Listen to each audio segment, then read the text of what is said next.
My life സീരീസിലെ 8ാമത്തെ ദിവസമായി ഇന്ന് ലോങ് വീഡിയോ ഇട്ടതിന്റെ മെയിൻ റീസൺ നമുക്ക് ഇന്നൊരു കല്യാണമുണ്ട്. ഒരുങ്ങി വന്നപ്പോ എല്ലാവരും കുറച്ച് ഹെവി ആയിട്ടുണ്ടായിരുന്നു. ഓള് മാത്രം ചെറുതായിട്ടൊന്ന് സിമ്പിൾ ആയി പോയി. അതിന്റെ വിഷമമാണ് ഇപ്പൊ നിങ്ങൾ കണ്ടത്.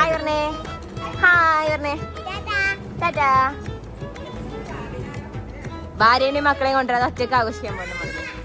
നമുക്കിന്ന് പോകാനുള്ള ഈ കല്യാണം ഉപ്പാടെ പെങ്ങടെ മോടെ കല്യാണം തന്നെയാണ്. പെണ്ണിന്റെയും ചെറുക്കന്റെയും വീട്ടിൽ നിന്ന് വളരെ ക്ലോസ് ആയിട്ടുള്ള ഫാമിലി മെമ്പേഴ്സ് മാത്രമുള്ള ഒരു ഇന്റിമേറ്റ് കല്യാണം എന്ന് വേണമെങ്കിൽ പറയാം. ഉപ്പാട് ജ്യേഷ്ഠ അനിയന്മാരെല്ലാവരും അപ്പുറത്തും ഇപ്പുറത്തും തന്നെ ഉള്ളതുകൊണ്ട് നമ്മൾ ഈ ഒരു ഒറ്റ വണ്ടിയിലാണ് എല്ലാവരും കൂടി പോകുന്നത്. ഉപ്പാടെ വേറൊരു പെങ്ങടെ മോനാണ്. കുടുംബത്തിൽ അത്യാവശ്യം വലിയൊരു പുള്ളിയാണ്. ഉപ്പാടെ ഏറ്റവും ചെറിയ ബ്രദർ വന്നിട്ടുണ്ടായിരുന്നു. അതാണ് ഈ ലെഫ്റ്റ് സൈഡിൽ നിൽക്കുന്നത്. ഞാനൊരു ഇൻട്രൊഡക്ഷന് നിന്ന് ഞങ്ങളുടെ ഫാമിലി മെമ്പേഴ്സിനെ ഇൻട്രൊഡ്യൂസ് ചെയ്യാനായിട്ട് മാത്രം ഒരു വീഡിയോ വേണം. ഇൻഷാല്ലാ ഞാൻ പിന്നെ ഈ ഇരിക്കുന്ന എല്ലാ ഉപ്പാട് ജ്യേഷ്ഠ അനിയന്മാരും ഒരു പെങ്ങളും പിന്നെ അവരുടെ മക്കളും കൊച്ചുമക്കളും ഒക്കെയാണ് ഈ ഇരിക്കുന്നതൊക്കെ. മക്കളും കൊച്ചുമക്കളും മാത്രമല്ല മരുമക്കളും. ആക്ച്വലി ഞങ്ങൾക്ക് ഈ ഒരു വണ്ടി തികയാവുന്ന ആളൊന്നും അല്ല, ഇനി ഇഷ്ടം പോലെ ഉണ്ട്. പക്ഷെ എല്ലാവരും ഇവിടെ ഹാജരായിട്ടില്ല എന്നുള്ളതാണ് ഒരു സത്യം. നമ്മൾ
ഇതൊക്കെ ഫുഡ് കഴിക്കണ്ട. ഇതിന്റെ കാര്യത്തിൽ എനിക്ക് കൺഫേം ആയിരുന്നു അടിപൊളി ഫുഡായിരിക്കും. കാരണം വേറെ ഒന്നും കൊണ്ടല്ല, ഇത് മാമന്റെ ഈവന്റ് അല്ലേ, നമുക്കത് ഊഹിക്കാവുന്നതേ ഉള്ളൂ. കല്യാണ ഫംഗ്ഷന് വരുമ്പോൾ നമുക്ക് എല്ലാവരും ഒന്നിച്ച് കാണാൻ പറ്റുന്ന ഒരു ദിവസമാണ്. അപ്പൊ തന്നെ നമുക്ക് എല്ലാവരോടും നല്ലപോലെ സംസാരിക്കാനും സ്നേഹിക്കാനും ഒക്കെ ഉള്ള ഒരു ടൈം കിട്ടും. അതുപോലെ എനിക്ക് ഇതുവരെ ഞാനിവിടെ ഒരു കല്യാണം കഴിച്ച് വന്ന ഒരാളായിട്ട് എനിക്ക് ഫീൽ ചെയ്തിട്ടില്ല. ഇവർ അതുപോലാണ് എന്നോട് നിൽക്കുന്നത്. അതുകൊണ്ടായിരിക്കും എന്താ ഒരു ഫാമിലി ഫോട്ടോ വേണം, അതിനുള്ള നീണ്ട ക്യൂ ആണ് നിങ്ങൾ കാണുന്നത്. പക്ഷെ ഞങ്ങൾക്ക് ഫാമിലി ഫോട്ടോ എടുക്കാൻ പറ്റില്ല. കാരണം ഉപ്പായും എന്റെ കെട്ടിയോനും എന്റെ അനിയനും ഒന്നും തന്നെ ഇല്ലാഞ്ഞതുകൊണ്ട് ഞങ്ങൾ ഉമ്മയും മോളും മാത്രം ഒരു ഫോട്ടോ.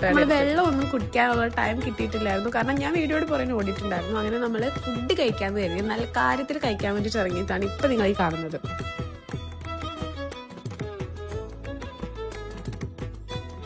ഇനി നമുക്ക് ഫുഡ് കഴിക്കാനായിട്ട് കയറാം. ഫുഡ് കഴിക്കാൻ വന്നപ്പോഴത്തേക്കും അതിന്റെ മണമൊക്കെ നല്ലപോലെ വരുന്നുണ്ടായിരുന്നു. അൺഫോർച്ചുനേറ്റ്ലി ഞാൻ ബിരിയാണി എടുത്ത് എന്റെ പാത്രത്തിലോട്ട് ഇട്ടപ്പോഴാണ് ഞാൻ മനസ്സിലാക്കുന്നത് ഇത് മട്ടൻ ബിരിയാണിയാണ്. ഞാൻ മട്ടൻ കഴിക്കാത്തോണ്ട് തന്നെ ഇട്ട ബിരിയാണി അതുപോലെ ഉമ്മാക്കും. എന്നിട്ട് നമ്മൾ വേറൊരു ഡിഷായിരുന്നു എടുത്തോ. അതിന്റെ പേര് ഞാൻ മറന്നുപോയി. അടിപൊളിയായിരുന്നു. എനിക്ക് ഭയങ്കര ഇഷ്ടപ്പെട്ടു. മാമൻ തന്നെയാണ് വന്ന് സർവ് ചെയ്തത്. നീ ഇതൊന്ന് കഴിച്ചു നോക്കുക പറഞ്ഞിട്ട്. പക്ഷെ ഒരു രക്ഷയില്ല. പിന്നെ നമുക്ക് പൊറോട്ട അപ്പം തുടങ്ങിയിട്ടുള്ള ഫുഡൊക്കെ ഉണ്ട്.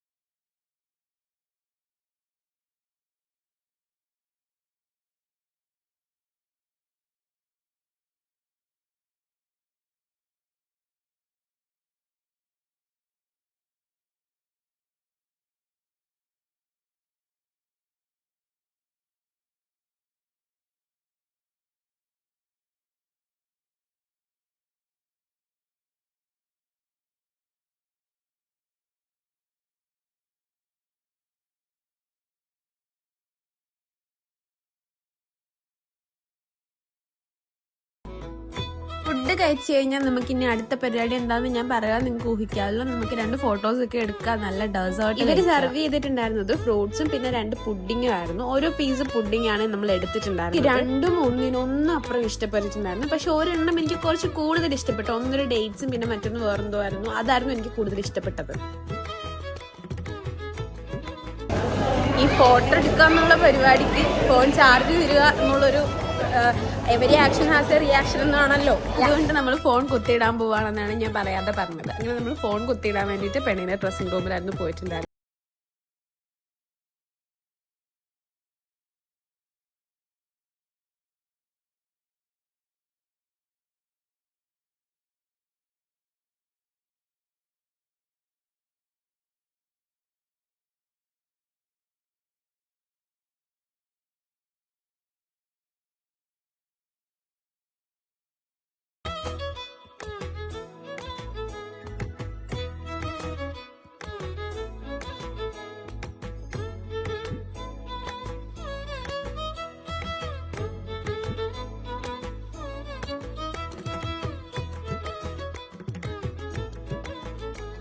എല്ലാവരും കുറച്ച് ഫോട്ടോസ് ഒക്കെ എടുത്തതിന് പുറകിന് നമ്മൾ നേരെ ഇറങ്ങിയിട്ടുണ്ടായിരുന്നു. വേറെ ഒന്നും കൊണ്ടല്ല, ചെറുക്കനും പെണ്ണിനും ഇനി നേരെ കോഴിക്കോട് എത്തിയിട്ട് നമുക്ക് അതിന്റെ പുറകിന് എത്തേണ്ടതാണ്. അങ്ങനെ ഇനി ഒരു ഇമോഷൻ നിറഞ്ഞിട്ടുള്ള മൂമെന്റ് ആണ്. പെണ്ണ് ഇറങ്ങുന്നതും പെണ്ണിനെ പറഞ്ഞു വിടുന്നതുമായിട്ടുള്ള നല്ലൊരു ഇമോഷൻ ആയിട്ടുള്ള ഒരു മൂമെന്റ് തന്നെയാണ്. പേരെങ്കിലും ഒക്കെ ചോദിക്കുന്നത് കേട്ടിട്ടുണ്ട്, എന്തിനാണ് ഈ ഷോ കാണിച്ച് കരഞ്ഞു പോകുന്നതല്ലേ, എന്തിനാ ഈ വിഷമിക്കുന്നതെന്നൊക്കെ. അതായത് ഇറങ്ങുന്ന പെണ്ണിനും പറഞ്ഞു വിടുന്ന മാതാപിതാക്കൾക്ക് മാത്രം അറിയാവുന്ന ഒരു ഇമോഷനാണ്. സത്യം പറഞ്ഞു കഴിഞ്ഞാൽ സന്തോഷവും സങ്കടവും കൂടെ നിറഞ്ഞൊരു മൂമെന്റ് ആണെന്ന് വേണമെങ്കിൽ പറയാം.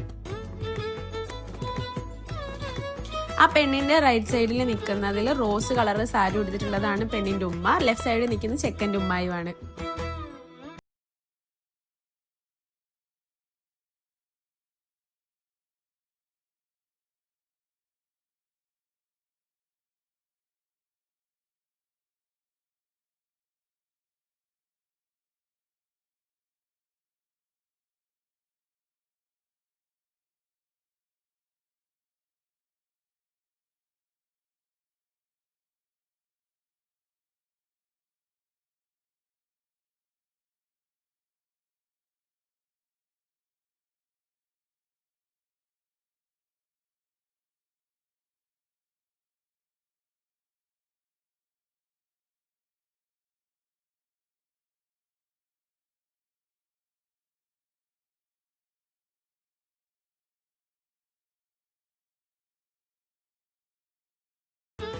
അങ്ങനെ നമ്മൾ ഇവിടുത്തെ കല്യാണമൊക്കെ കഴിഞ്ഞ് ഗൈസ് നമ്മൾ ഇവിടുന്ന് പോവുകയാണ്. നമ്മൾ ഇവിടുന്ന് പോകുന്നത് നേരെ കോഴിക്കോടാണ്. അതിന് വേണ്ടിയിട്ട് എല്ലാവരും വണ്ടി കയറി ഇരുന്നിട്ടുണ്ട്. ഞാൻ ഇവരെയൊക്കെ എങ്ങനെ ഇൻട്രൊഡ്യൂസ് ചെയ്യാനാണ് ഗൈസ്.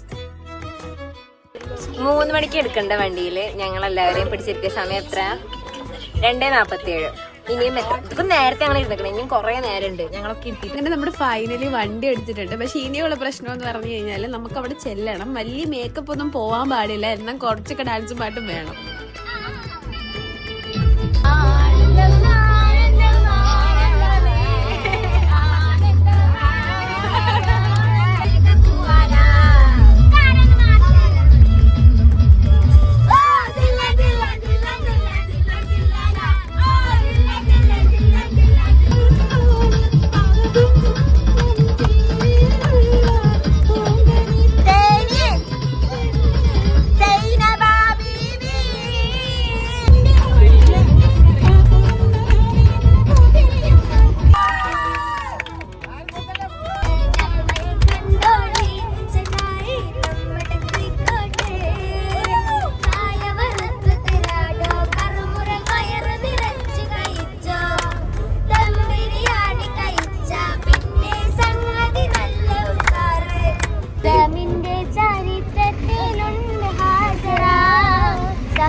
അങ്ങനെ നമ്മൾ കല്യാണച്ചക്കൻ്റെ വീട്ടിലെത്തി. അവിടെ ചെന്നപ്പോഴത്തേക്കും എനിക്ക് ആ ഒരു വീടിന്റെ പുറത്തേക്കാളും അതിനകവും എനിക്ക് നല്ല ഇഷ്ടപ്പെട്ടിട്ടുണ്ടായിരുന്നു. ആ ഉള്ള സ്പേസ് അവർ നല്ലപോലെ ഡിസൈൻ ചെയ്തിട്ടുണ്ടായിരുന്നു. എനിക്ക് ഇഷ്ടപ്പെട്ടു എന്നാണ്. നിങ്ങൾക്ക് ഇഷ്ടപ്പെടുമല്ലോ എനിക്കറിയില്ല, നിങ്ങൾക്ക് ചിലപ്പോൾ ഇഷ്ടപ്പെടുക. നമുക്ക് വീടും കല്യാണച്ചക്കനെയും പെണ്ണിനെയും ഒക്കെ കണ്ട് അകത്തോട്ടൊന്ന് കയറിയിട്ട് വരാം. ഓക്കെ,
ഇതാണ്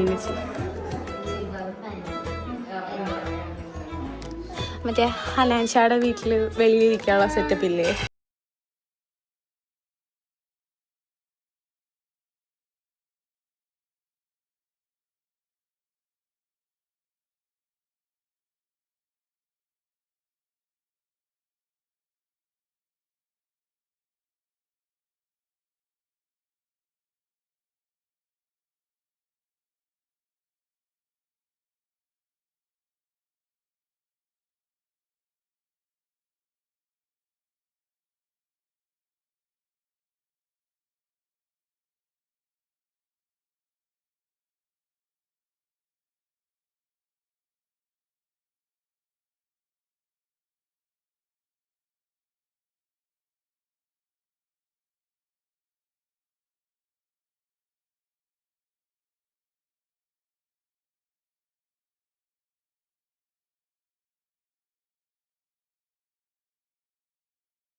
കൂടെ വരും.